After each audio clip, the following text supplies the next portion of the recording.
இரண்டாவதாக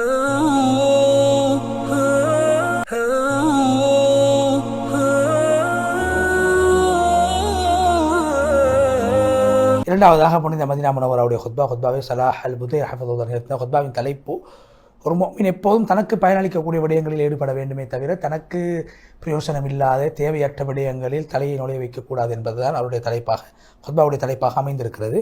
அல்லாஹ்வை புகழ்ந்து அருமை நாயகம் ஸல்லல்லாஹு அலைஹி வஸல்லம் அவர்கள் மீது ஸலவாத்து ஸலாம் சொன்னதற்கு பின்னால், அல்லாஹ்வுடைய அடியார்களே, தக்வாவை வலியுறுத்ததற்கு பின்பு, அல்லாஹ்வுடைய அடியார்களே, பரிபூர்ணம் அடைந்தவர்கள் நல்லவர்களுடைய அடையாளம், தேவையற்ற விடயங்களை அவர்கள் விட்டுவிடுவார்கள், பிரயோசனமில்லாத விடயங்களில் ஈடுபட மாட்டார்கள்.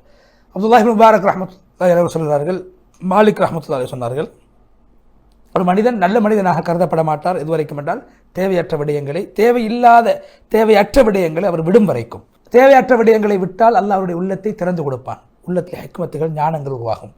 ஒரு அறிஞர் சொல்கிறார், யார் தேவையற்ற விடயங்களில் ஈடுபடுவாரோ தேவையான விடயங்கள் அவருக்கு தப்பி போய்விடும்.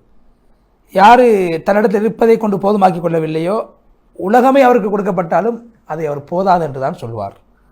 அபூ ஹுரைரா ரலியல்லாஹு அன்ஹு சொல்கிறார்கள், நபி ஸல்லல்லாஹு அலைஹி வஸல்லம் சொன்னதாக, ஒரு முஃமினுடைய நல்ல குணங்களில் ஒன்றுதான் அவர் தேவையற்ற விடயங்களை விடுவதாகும்.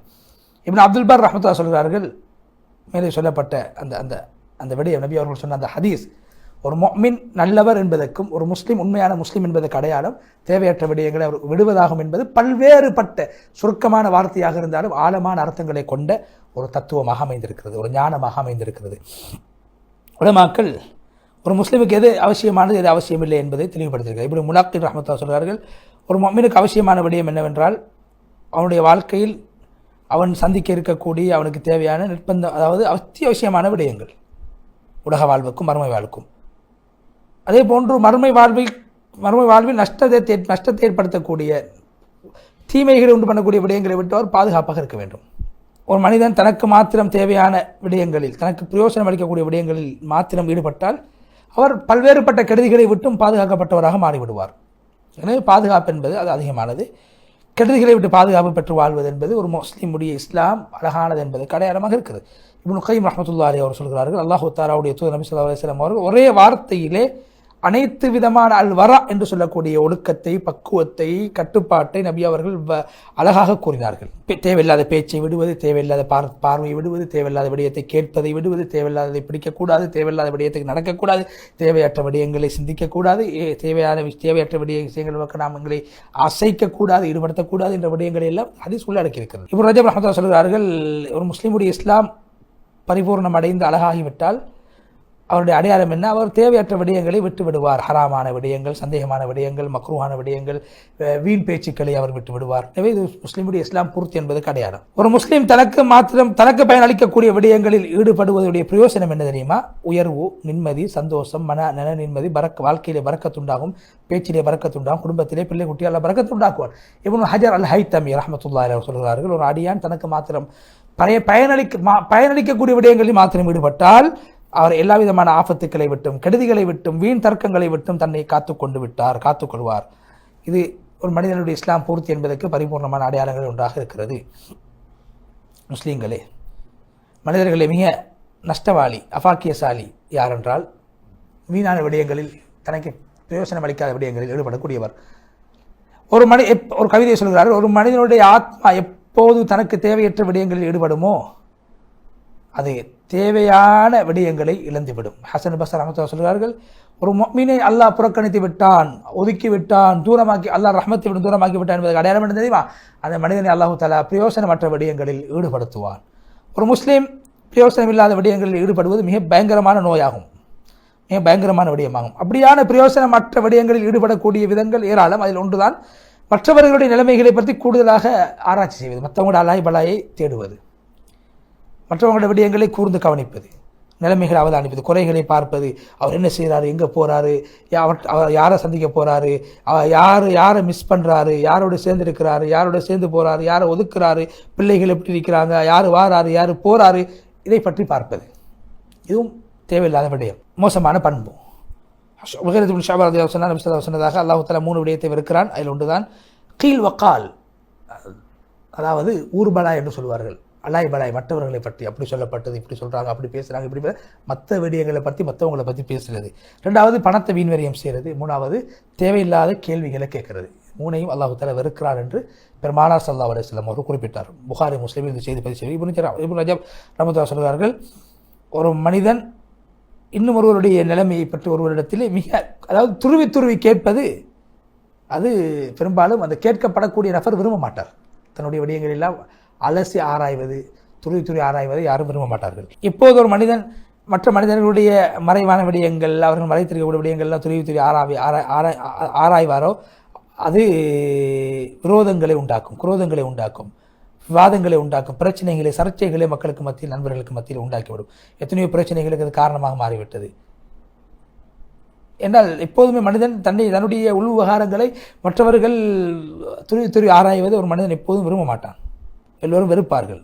அதனால் தான் சொன்னார்களாம், யார் தேவையற்ற விடயங்களை கேட்பார் ஒரு இடத்தில், அவர் தேவையற்ற விடயத்தை கேட்க வேண்டி நேரிவிடும். அதாவது யார் தேவையற்ற கேள்விகளை மற்றவரிடத்தில் தொடுப்பார்களோ அந்த கேள்வியை தொடுத்தவர்கள் தேவையில்லாத வார்த்தைகளால் சில போது திட்டு வாங்குவார்கள் கேள்வி கேட்கப்பட்டவர்களின் மூலமாக. இப்னு உமர் ரலியல்லாஹு தஆலா அன்ஹு அவர்கள் ஒரு தடவை தன்னுடைய கிழிந்த செருப்பை தைத்து கொண்டிருக்கும் போது ஒரு மனிதர் வந்து கேட்டார், உங்களுக்கு வேறு செருப்பு வாங்கலாமே, இதே தச்சிட்டு இருக்கிறீங்க, தேவையில்லாத கேள்வி கேட்கும்போது இப்னு உமர் ரலியல்லாஹு சொன்னார்கள் அந்த மனிதனை பார்த்து, இதுக்கு தான் இவ்வளவு தூரம் வந்தாயா, இதை சொல்றதுக்கா, வேறு செருப்பு வாங்குங்க, இதையும் தைக்கிறீங்கன்னு சொல்றதுக்கு இவ்வளவு தூரம் வந்தாய். முஹம்மது இப்னு ருஷ்த் ரஹ்மத்துல்லாஹி சொல்றாங்க, இது உமர் ரலியல்லாஹு தஆலா இப்னு உமர் ரலியல்லாஹு தஆலா அந்த மனிதனை பார்த்து இப்படி சொன்னது, இதுக்கா நீ வந்தாய் என்று சொன்னது எனக்கென்றால் அந்த மனிதன் தேவையில்லாத ஒரு கேள்வியை கேட்டிருக்கிறார். அவருக்கு தேவையில்லை, அப்துல்லாஹி ரலியல்லாஹு தஆலா செருப்பை தைத்து முடிப்பார் அல்லது தூக்கி வீசுவார், அது அவருடைய விருப்பமானது. அதை நாங்கள் இன்னொருவர் வந்து அதை கேட்க வேண்டிய அவசியம் கிடையாது. உங்களுக்கு வேறு செருப்பு கிடைக்கலையா, ஏன் தைக்கிறீங்க, இதெல்லாம் தேவையில்லாத கேள்விகள். அதனால் அப்துல்லாஹி உமர் ரலியல்லாஹு அன்ஹு மிகவும் கோவப்பட்டார்கள். அதே போல தேவையில்லாத விடயங்களில் ஈடுபடக்கூடிய ஒன்றுதான் ஒரு மனிதன் இன்னொரு சாராருடைய ரகசியத்தை புரிந்து கொள்வதற்கு முயற்சிப்பது. 2 பேர்கள் ரகசியம் காய்ச்சி கொண்டிருக்கிறார்கள், 3வது ஒரு நபர் வருவதை யாரும் விரும்பாத போது அந்த 3வது நபர் அங்கு செல்வது அவருக்கு தேவையில்லாத விடயம். ஒரு சாரார் ஒரு விஷயத்தை ஆலோசித்துக் கொண்டு மஷ்வா செய்து கொண்டிருப்பார்கள், மற்றவர்கள் வருவதை விரும்ப மாட்டார்கள் என்றால் அந்த சபைக்கு மற்றவர்கள் போவது அது வீணான காரியம். நபி ஸல்லல்லாஹு அலைஹி வஸல்லம் யார் இன்னும் ஒரு சமூகம் பேசுவதை உத்து கேட்பார்களோ, அவர்கள் வெறுக்கக்கூடிய நிலைமையில், விரும்பாத நிலைமையில் ஒத்து கேட்பார்களோ, அல்லாஹ் நாளை மறுமையில் அவருடைய காதுகளில் ஈயத்தை கரைத்து ஊற்றுவார் என்று அருமை நாயகம் ஸல்லல்லாஹு அலைஹி வஸல்லம் சொன்னார்கள்.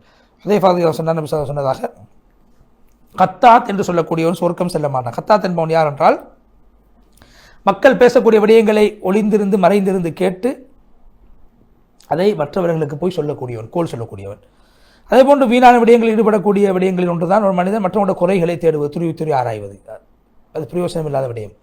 கவிதை ஒன்று சொல்கிறார்கள், மனிதர்களில் மிக மோசமானவன் மக்களுடைய குறையை பார்க்கக்கூடியவன். எப்படி என்றால், ஈ இருக்கிறதே, அது ஈ எப்போதும் அசிங்கத்தை நஜீஸை தான் தேடும்.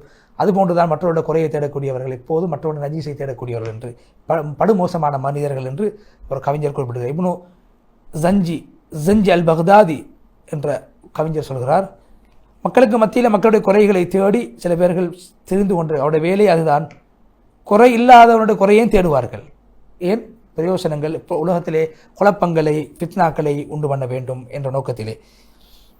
அவர்கள் மக்களுடைய நலவை கண்டால் மறைத்து விடுவார்கள், கெடுதிகளை கண்டால் பரப்புவார்கள். கெடுதிகளை பற்றி தெரியாவிட்டால், இன்னொரு மனிதனை பற்றி என்னவென்று தெரியாவிட்டாலும் அவதூறு சொல்வார்கள். இதுதான் கெட்ட மனிதர்களுடைய அடையாளம். நலவுகளை மறைப்பார்கள், குறைகளை பரப்புவார்கள். ஒருவரை பற்றி ஒன்றுமே தெரியாவிட்டால் அவரை பற்றி பொய்யான தகவல்களை சொல்ல ஆரம்பித்து விடுவார்கள். ஒரு முஃமினுடைய வெற்றிக்கான அடையாளம் என்ன தெரியுமா? எப்போதும் தன்னுடைய குறையை பார்த்து தன்னுடைய குறையை சீர் செய்வது, மற்றவருடைய குறையை பார்ப்பதற்கு முன்னால். கவிஞர் சொல்கிறார், ஒரு மனிதன் அறிவாளி என்றால் அவனுடைய குறை அவனை ஊமையாக ஆக்க வேண்டும், அவனுடைய பக்குவம் அவனை ஊமையாக ஆக்க வேண்டும். எப்படி என்றால், ஒரு நோயாளிக்கு ஒரு வருத்தம் ஏற்பட்டால் மற்றவருடைய வழி அவருக்கு விளங்காது, அவருடைய வழிதான் விளங்காது. அது போன்ற ஒரு மனிதனும் தன்னுடைய குறையை மட்டும்தான் பார்க்கணும், மற்றவங்களோட குறையை தேடப்படாது. இப்னு ஹிப்பான் ரஹ்மத்துல்லாஹி சொல்கிறார்கள், ஒரு முஸ்லீம் எப்போதும் பாதுகாப்பை எதிர்பார்த்தவனாக இருக்க வேண்டும், மற்றவங்களோட குறையை பார்க்கக்கூடாது, மற்றவங்களோட விஷயம் தன்னுடைய குறையை திருத்த வேண்டும். யார் தன்னுடைய குறையை ஈடுபடுவாங்களோ அவங்க மற்றவங்களோட குறையை விட்டு தன்னுடைய குறையில் ஈடுபடுவார்களோ அவருடைய உடம்புக்கும் நிம்மதி கிடைக்கும், உள்ளத்துக்கும் நிம்மதி கிடைக்கும். அதே போன்று யார் தன்னுடைய குறையை காண்றாரோ அவருக்கு மற்றவங்களோட குறை பெருசாக விளங்க மாட்டார். தன்னுடைய குறையை பார்க்கக்கூடிய மற்றவங்களோட குறையை பெருசாக பார்க்க மாட்டார். யார் தன்னுடைய குறையை விட்டு மற்றவங்களோட குறையை பார்ப்பார், அல்லாஹ் அவருடைய உள்ளத்தை இருட்டாக ஆக்கி விடுவான், அவருடைய உடம்புக்கு வருத்தம் ஏற்பட்டுவிடும். அதே நேரத்திலே அவருக்கு மற்றவங்களோட குறையை பார்ப்பதை விடுவது சிரமமாக மாறிவிடும். மக்களில் மிக மோசமானவன் யார் என்றால், மக்களிடத்தில் இருக்கக்கூடிய குறைகளை பேசக்கூடியவன். அதைவிட மோசமான யாரென்றால், அதாவது மக்களிடத்தில் உள்ள விடயங்களை பேசி அதே போன்று யார் மக்களுடைய குறையை பேச ஆரம்பிப்பாரோ அல்லாஹ் அவருடைய குறையை மக்களின் மூலமாக பேச வைப்பான். அல்லாஹ்வுடைய அடியார்களே, வீணான விடயங்களில் ஈடுபடக்கூடிய விதங்களில் ஒன்றுதான் ஒரு மனிதன் வீணான பேச்சுக்களை பேசுவது, பிரயோஜனமில்லாத பேச்சுக்களை பேசுவது. அதிகமாக வந்திருக்கக்கூடிய விடயங்கள் என்னவென்றால், வீணான பேச்சுக்களை விட்டு ஒரு மனிதன் நாவை பாதுகாக்க வேண்டும். அது முஃமினுடைய அடையாளங்கள் ஒன்றாக குர்ஆனில் 3 இடத்துல அல்லாஹ் சொல்கிறான். சூரா முஃமின் 3வது வசனத்தில் சொல்கிறான், முஃமின்கள் எப்படிப்பட்டவர்கள், வீணான விடயத்தில் ஈடுபட மாட்டார்கள். சூரா அல் ஃபுர்கான் 22வது வசனத்தில் சொல்கிறான், அவர்கள் வீணான விடயங்களை கண்டால் கணக்கெடுக்காமல் போய்விடுவார்கள். சூரா அல் கஸஸ் 55வது வசனத்தில் அல்லாஹ் சொல்கிறான், அவர்கள் வீணான விடயத்தை கண்டால் புறக்கணிப்பார்கள். இது போன்ற வசனங்களின் மூலமாக வீணான விடயங்களில் ஒரு முஃமின் ஈடுபடக்கூடாது என்பதை அல்லாஹ் அழுத்தமாக எங்களுக்கு கூறுகின்றான். ஏன்னா இந்த லகு என்று சொல்லப்பட்டது வீணான காரியம். அது ஷிர்க்கை உள்ளடக்கும், பாவத்தை உள்ளடக்கும், பிரயோசனம் இல்லாத பேச்சுக்கள், செயல்பாடுகளை உள்ளடக்கும். சஹல் துஸ்தூரி ரஹ்மத்துல்லாஹி சொல்கிறார்கள், யாரு கெட்டெண்ண வைப்பாரோ அவருக்கு யக்கீன் இல்லாமல் போய்விடும். யார் தேவையில்லாத விடயத்தை பேசுவாரோ அவர் உண்மை என்ற தன்மை இல்லாமல் போய்விடும். யார் வீணான காரியங்கள் ஈடுபடுவாரோ வரா என்று சொல்லக்கூடிய பக்குவம் இல்லாமல் போய்விடும். யாரிடத்தில் அந்த 3 தன்மைகளும், அதாவது யக்கீன், சிதுக் உண்மை, வரா என்று சொல்லக்கூடிய பக்குவம் இல்லாமல் போய்விடுமோ அவர் அனைத்தையும் இழந்த ஒரு நஷ்டவாளியாக, நாசமாக போனவனாக, நாசமாகியவனாக மாறிவிடுவான். எப்போதும் ஒரு புத்திசாலி தன்னுடைய காலத்தை பற்றி தெரிந்திருக்க வேண்டும், தன்னுடைய குறையை மட்டும் பார்க்க வேண்டும், நாவை பாதுகாக்க வேண்டும், அவருடைய பேச்சு அழகாக இருக்க வேண்டும், பேச்சு குறைய வேண்டும், தேவையான விடயங்களை மாத்திரமே அவர் பேச வேண்டும். ஹஸன் இப்னு ஹுமைத் ரஹ்மத்துல்லாஹி சொல்கிறார்கள், ஒரு மனிதன் அறிவாளி என்றால் அவன் வெட்கப்படுவான், பாவங்களை விட்டு தன்னை பாதுகாத்துக் கொள்வான், வீணான பேச்சுக்களை விட்டும் தன்னுடைய நாவை பாதுகாத்துக் கொள்ள. இப்னு தைமிய்யா ரஹ்மத்துல்லாஹி சொல்கிறார்கள், ஒரு அடியான் எப்போது ஏவப்பட்ட விடயங்களை விட்டுவிட்டு, மௌனத்தை விட்டுவிட்டு வீணான பேச்சுக்களின் பக்கம் செல்வாரோ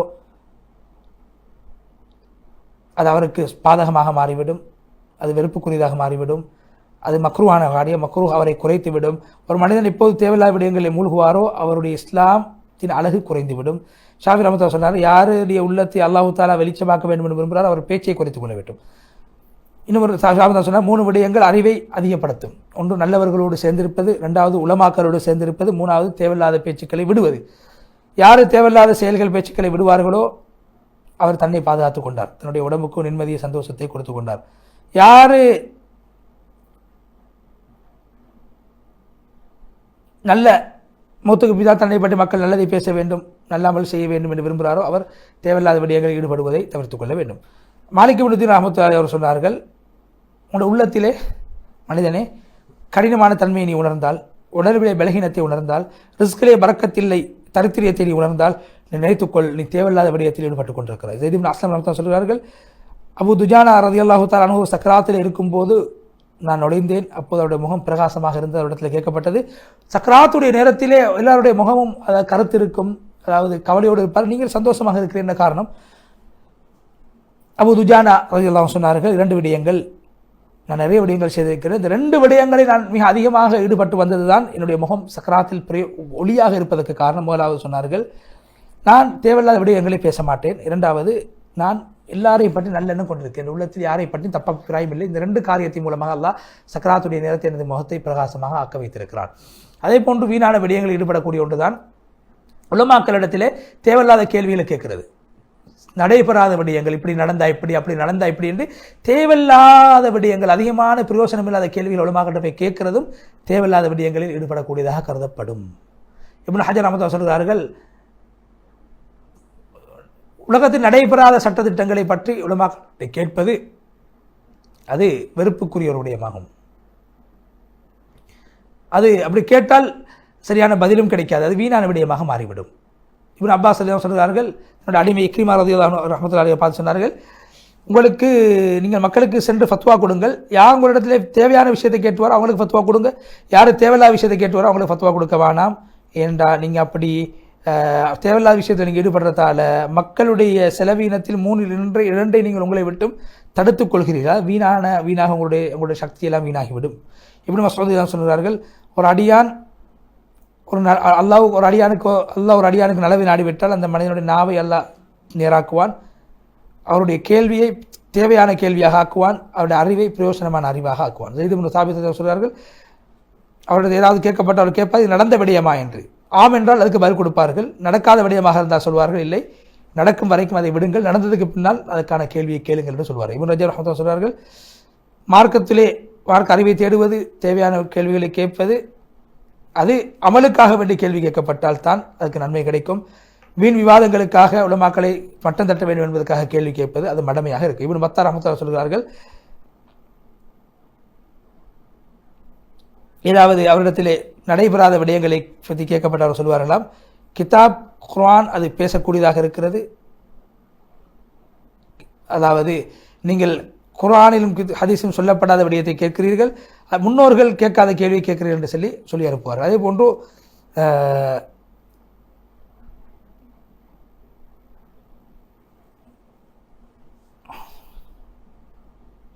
யாருடைய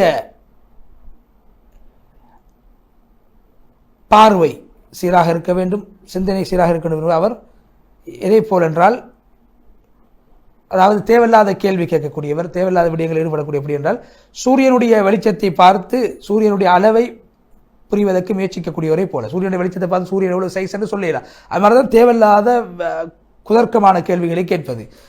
அதே போன்று கடலிலே இருட்டிலே கடலில் இருட்டான நேரத்தில் கடலிலே நீந்து கொண்டு கடலுடைய ஆழத்தை அடைவதற்கு முயற்சிக்கக்கூடியவரை போல, ஆழத்தை அடைய முடியாது. அதுபோன்றுதான் தேவையில்லாத கேள்விகளை கேட்பது பிரயோசனம் இல்லை.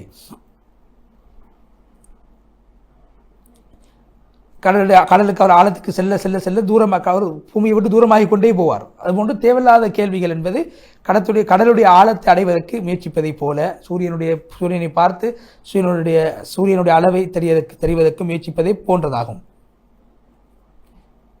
எனவே ஒரு முஃமின் எது பிரயோசனமோ அப்படியான விடயங்களில் ஈடுபட வேண்டும். தன்னுடைய பார்வையை, தன்னுடைய சிந்தனையை தேவையான விடயங்களில் ஈடுபடுத்த வேண்டும். ஆரோக்கியமான பாதையில் ஒரு முஃமின் பயணிக்க வேண்டும், பிரயோசனமான விடயங்களில் ஈடுபட வேண்டும், தெளிவான ஆதாரங்களை பலமாக படுத்திக் கொள்ள வேண்டும். மேலே சொன்ன விடயங்களுக்கு யார் மாற்றம் செய்வாரோ அவர் விவாதம் என்ற குதர்க்கம் என்ற கடலிலே மிதக்கக்கூடியவரை போன்று மாறிவிட்டார். அல்லாஹ்வுடைய அடியார்களே, எப்போதுமே மேலே சொல்லப்பட்ட அந்த ஒழுக்கத்தை கடைபிடிக்கக்கூடியவர்களாக நாங்கள் மாற வேண்டும். தேவையில்லாத விடயங்களில் ஈடுபடக்கூடாது. முவர்ரிக் அல் அஜலி ரஹ்மத்துல்லாஹி சொல்கிறார்கள்,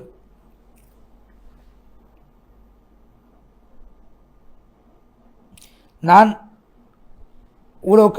இத்தனை வருடங்களாக நான் சில விடயங்களை தேடி போகிறேன். நான் தேடக்கூடிய விடயங்கள் எனக்கு கிடைக்கவில்லை. எதுவரைக்கும் என்றால், நான்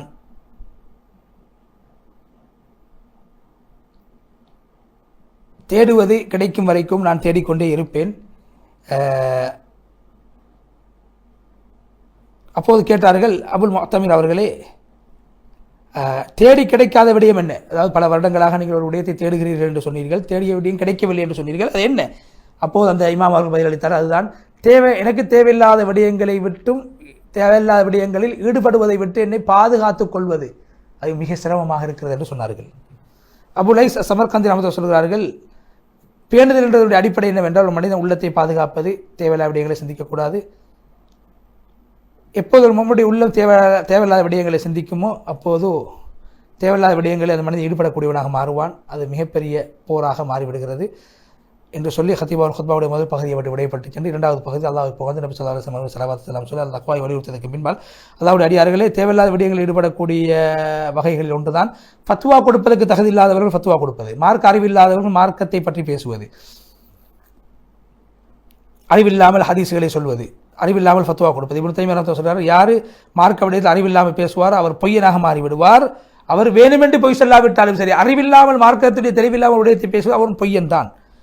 எனவே அல்லாஹ்வுடைய அடியார்களே, உங்களுடைய உள்ளங்களை பரிசுத்தப்படுத்துங்கள், உடல் உறுப்புகளை பரிசுத்தப்படுத்துங்கள். ஒரு அடியான் எப்போது பிரயோசனம் இல்லாத விடயங்களில் ஈடுபடுவாரோ அப்போது அவர் பிரயோசனமான விடயங்களை விட்டு தூரமாக்கப்பட்டு விடுவார், நஷ்டவாளியாக மாறிவிடுவார். இப்னு கைம் ரஹ்மத்துல்லாஹி சொல்கிறார்கள், ஒரு நாவு இருக்கிறது, அது எப்போது பிரயோசனமற்ற விடயங்களில் ஈடுபடுமோ அப்போது அந்த நாவு நல்லதை உரைக்க மாட்டாது. எனவே அந்த நாவை அவர் பரிசுத்தப்படுத்திக் கொள்ள வேண்டும். அவ்வாறு தான் உடல் உறுப்புகள் எப்போது அல்லாஹ்வுக்கு மாற்றமான விடயங்களில் ஈடுபடுமோ அந்த உடல் உறுப்புகள் நல்ல விடயங்களில் ஈடுபட மாட்டாது. அந்த அவர் தௌபா செய்யும் மீண்டு அல்லாஹ் இடத்தில் மீண்டும் அந்த உடம்பை நல்ல விடயங்களில் ஈடுபடுத்தும் வரைக்கும். அதே போன்று அல்லாஹ்வுடைய அன்பு அல்லாத உள்ளம், யாருடைய உள்ளத்தில் அல்லாஹ்வுடைய அன்பு இல்லையோ அவருடைய உள்ளத்தில் அல்லாஹ்வுடைய அன்பு வரமாட்டாது, உள்ளத்தை பரிசுத்தப்படுத்தும் வரைக்கும்.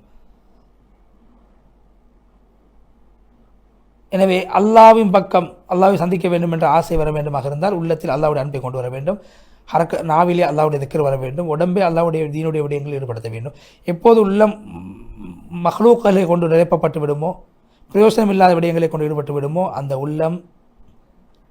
உள்ளத்தில் அல்லாவுக்கும் அல்லாவுடைய மார்க்கத்துக்கும் அல்லாவுடைய தன்மைகளை புரிந்து கொள்வதற்கும் சிஃபாத்துக்கும் அங்கே இடம் இருக்க மாட்டாது. எப்போது உள்ளத்தால் எப்படி என்றால் காதால் உள்ளத்தால் ஒரு விடயத்தை கேட்பது என்பது காதால் கேட்பதற்கு சமன். அல்லாஹ் அல்லாத விடயங்களை ஒரு மனிதன் காதால் கேட்டால் அல்லாவுடைய விடயம் காதுக்கு இறங்க மாட்டாது. அதே போல் உள்ளத்தில் அல்லாஹ் அல்லாத விடயங்களுடைய அன்பை ஒரு மனிதன் ஏற்படுத்திக் கொண்டால் அல்லாவுடைய அன்பு அந்த உள்ளத்தில் ஏற்பட மாட்டாது.